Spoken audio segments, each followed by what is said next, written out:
C'est parti pour les enfers. Soit on meurt en héros, soit on vit assez longtemps pour se voir endosser la peau du méchant. Pour ce genre de choses, il existe des hommes comme moi. Il t'arrive de saigner. Vous pouvez respirer, vous pouvez cligner des yeux, vous pouvez pleurer. Ah, m'a ramené le conduit celle-là. Maintenant que j'ai votre attention, Accroche-toi, petit. Salut à tous, c'est Fab et Desgarmat sur ma chaîne et on continue les lundis Saint Seiya. Et oui, en ce début d'année 2024, les lundis sont réservés à Saint Seiya, donc de janvier jusqu'à mars. Et oui, parce qu'on est déjà disponible sur la chaîne les avis sur la série d'animé, donc en plusieurs parties, 5 pour être exact. Et on a fait aussi les films d'animation, donc là, et on arrive ou plutôt, le temple de Lucifer. Du coup, la vidéo, je vais commencer par le synopsis, de quoi ça parle. Et bon, ce sera full spoiler, donc en gros, qu'est-ce que je retiens de cette animation, qu'est-ce qui m'a plu. En gros, voilà pourquoi j'ai réservé les lundis, en tout cas les premiers lundis de cette année 2024 à Saint Seiya. On y va ? Il était une fois une Du coup, on commence, c'est notre sanctuaire est attaqué assez violemment parce que mortellement, et oui, nos chevaliers d'or, donc chevalier du taureau, chevalier du lion, en gros, sont tous exécutés assez froidement. Et donc, un nouvel antagoniste arrive, et il s'agit de Lucifer. Donc, non seulement il est venu avec ses anges destructeurs, l'acte est fait, les chevaliers d'or sont assassinés froidement, et en plus, il décapite la statue d'Athéna, donc vraiment un symbole. Donc là, forcément, Athéna qui voit ça, elle est putrifiée, elle est scandalisée, à la fois meurtrie, vous imaginez, en pleurs. Même nos chevaliers du Zodiaque arrivent. Mais qu'est-ce qui s'est passé ? Voilà, ils découvrent aussi par stupéfaction, mais qu'est-ce qui s'est passé ? Qui a pu faire ça ? Lucifer se présente devant eux, avec justement ses anges. Il explique vraiment, il dit clairement, c'est lui qui a attaqué le sanctuaire, qui a tué les chevaliers d'or, qui a décapité. Et en plus, il explique, je suis ici, en gros, un peu grâce à Poséidon, Iris, Abel, son frère. Ben oui, parce que dans à la fois la série animée, mais aussi les épisodes précédents, donc les films, donc en gros, nos chevaliers avaient gagné, en gros, était sorti vainqueur de tous ces duels. Donc, en gros, la série animée se terminait avec notamment la bataille des 7 mers ou la bataille des océans, avec, c'était la réincarnation de Poséidon, donc le chevalier était vainqueur. Pareil, d'ailleurs, le premier film d'animation par rapport à la Pomme d'Or, c'est vrai qu'on avait du mal à se dire, en gros, concrètement, il avait été sorti, non, il n'est pas canon, pas parce que par rapport que ce soit l'état des armures, tout ça, en gros, il était sorti pendant la quête du sanctuaire, et techniquement, ça pourrait se passer après, donc pas vraiment canon. Le deuxième, c'était sûr, par rapport à Asgard, c'était une autre version que la série d'animé, une bataille d'Asgard. Le troisième, à la rigueur, on aurait pu, après justement la bataille des océans, dire que oui, apparition du frère d'Athéna, mais qui n'avait pas les mêmes visions de la paix, Abel, avec ses chevaliers. Mais en gros, notre Lucifer, qui vient des enfers, donc qui a connu le paradis, après qui a été viré du paradis, et qui est en gros prince des enfers, donc a été revenu grâce à ces âmes, de ces trois dieux que j'ai pu citer, ces divinités. Et donc lui, il revient. Il dit à Athéna, soit tu te sacrifies pour la terre, ou en tout cas je fais revenir ces trois êtres que vous avez vaincus, mes héros qui vont semer la terreur. Donc à la fois, cet animé te met, rend canon pratiquement les autres, même s'il y a des incohérences. Bon, en gros, ils s'en foutent. Et en plus, cet animé, c'est un petit peu un prémisse pour la fameuse bataille contre Hadès, un dieu des enfers, mais apparemment, ça n'a pas si bien marché que ça à l'époque. C'est pour ça que la série animée n'a pas repris. On n'a pas, en gros, la bataille des enfers contre Hadès. Donc, c'était un petit peu pour lancer ça.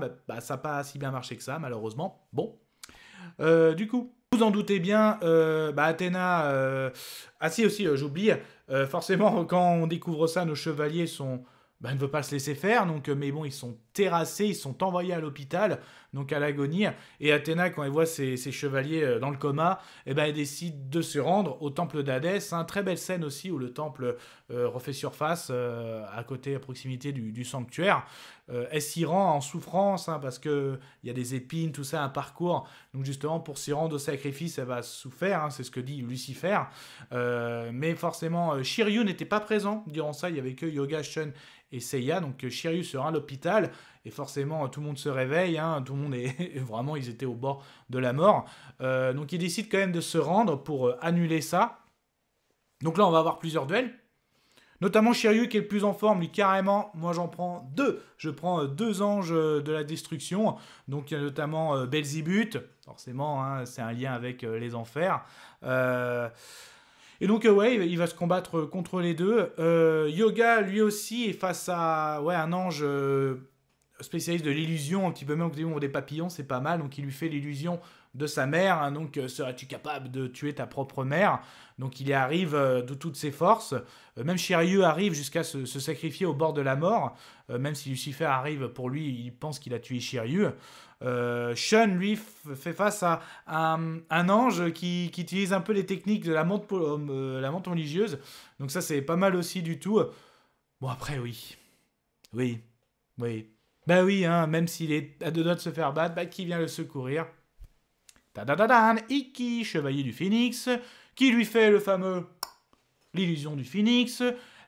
Ok, mais là l'illusion était pas mal. J'avoue, était pas mal. Donc notre ange, un peu qui utilise les techniques de la montre religieuse, en gros, il voit, même si dans son illusion, il décapite le Phénix, mais en gros, la tête d'Ikki parle toujours. Même s'il prend toutes en gros, son illusion, sa peur, c'est qu'il n'arrive plus à tuer, qu'il n'arrive plus, et que ça se retourne contre lui. Donc, ok, encore une illusion, mais celle-là était quand même pas mal. Ok, j'avoue. Donc ensuite, après, nos chevaliers se rendent et font face à la fois le dernier qui reste, Belzébuth, mais aussi Hadès. On a encore un duel face à une divinité. Du coup, notre chevalier Pégase revêtit l'armure d'or du Sagittaire. Là, c'est pas mal aussi parce que quand même, t'as vraiment une concentration, parce que quand il veut tirer notre Lucifer a devant lui réussi à capturer Athéna. Attention, si tu décoches ta flèche, tu tueras aussi Athéna, même si Athéna lui dit il faut que tu le fasses, c'est pour la survie du monde. Et là, en gros, il y a tous les chevaliers d'or, toute l'aura, le cosmos se réveille. En gros, il y a toutes les constellations, et c'est assez beau, qui guident la flèche de Seiya. Et là, en gros, c'est coulé sans toucher Athéna. Donc, il a réussi à vaincre justement Lucifer.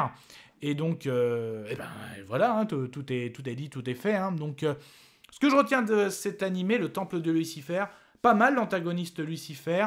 Ok, en gros, il rend canon les autres animés par rapport à la série, hein, donc en nommant Poséidon, le frère Abel, le frère de Athéna et Iris, hein, celle avec la pomme d'or. Bon, même s'il y a des cohérences, il s'en fiche. Encore le côté Ikki qui intervient pour son frère. Ok, encore l'armure d'or, mais il faut qu'il soit chevalier d'or, hein, de toute façon, hein, c'est non plus pour moi à être chevalier de bronze, il faut qu'il soit carrément tout le temps chevalier d'or, hein, c'est clair, hein, protecteur d'Athéna, donc, mais bon, après, voilà, ça se regarde, bon, je comprends aussi que cet animé n'ait pas marché jusqu'à lancer l'arc narratif sur, en gros, la guerre des enfers, enfin la bataille des enfers contre Hadès. Hein. Donc, ça se regarde, mais c'est pas foufou non plus. C'est pas la preuve, hein, ça n'a pas permis de lancer. Et du coup, il y aura une longue pause avant d'avoir de l'animé ou des films sur Saint Seiya et Chevalier du Zodiaque. Et on va en parler justement la semaine prochaine, bah oui, parce que tout ça date des années 80. Et là, le prochain qu'on va en parler est sorti dans les années 2000. Bah du coup, à la semaine prochaine. Je vous souhaite une agréable soirée. Désolé pour le bordel. Au revoir.